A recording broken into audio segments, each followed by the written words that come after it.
நம்ம four fathers mind set எப்படின்னு கேட்டீங்கன்னா, ஆபிரகாம் வாஸ் கீப் கோயிங். அவன் எப்பவுமே மூவ் பண்ணிட்டே இருப்பான் பாருங்க. ஏதாச்சும் ஒரு இடத்துல பஞ்சனா தலைவர் இருக்கவே மாட்டாங்க. என்ன பண்ணிடுவாரு? ஒரு இடத்தை காலி பண்ணிடுவார். எப்பவுமே வாழ்க்கையில ஒரு growth இருந்துட்டே இருக்கணும்.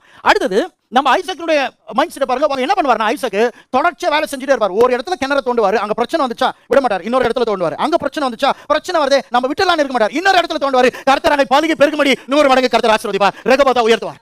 Jacob was keep growing and looking for the pasture. யாக்கோபை பார்க்கும்போது எப்பவுமே அவன் வளர்ந்துட்டே இருப்பான். கொஞ்சம் ஆடுகளை அதிகப்படுத்துறான், அந்த ஆடுகளை இன்னும் அதிகப்படுத்துறான். எந்த லாபான் இவனுக்கு ஆடு கொடுத்தானோ லாபானை விட பணக்காரன் ஆயிட்டாங்க. எகிப்துக்கு போகும்போது கூட பசுமையான இடத்துல தான் செட்டில் ஆகிறாங்க. அப்ப அவங்க மைண்ட் செட் பாருங்க, யூதருடைய மைண்ட் செட் நீங்க பார்க்கும்போது பெரிய லெவல்ல தான் இருக்கு. கூகுள் கண்டுபிடிச்சவர் யூதர், ஃபேஸ்புக் கண்டுபிடிச்சவர் யூதர், இன்ஸ்டாகிராம் யார் கையில இருக்கு, வாட்ஸ்அப் இப்போ யார் கையில இருக்கு, யூதர் கையில இருக்கு. பிறகு யூடியூப் கண்டுபிடிச்சவர் யார்? யூதர். இந்த யூதர் யாரு? தேவனுடைய வாக்குத்தத்தத்தை பெற்ற பிள்ளைகள். அப்ப அவங்க மைண்ட் செட் பாத்தீங்கன்னா அவங்க தான் ஆபிரகாம், ஈசாக், யாக்கோபு நம்முடைய முற்பிதாக்கள். இவங்க மைண்ட் செட் நீங்க பாத்தீங்கன்னா எப்பவுமே பாருங்க வளர்ந்துட்டே இருக்காங்க, ஒரு நிலையில இருக்கிறது இல்ல. கிறிஸ்தவர்களே, தேவ பிள்ளைகளே, கர்த்தர் உன்னை பார்த்து சொல்றாரு, நீ இருக்கிற பிளேஸ் அது நான் உனக்கு வச்ச பிளேஸ்ல.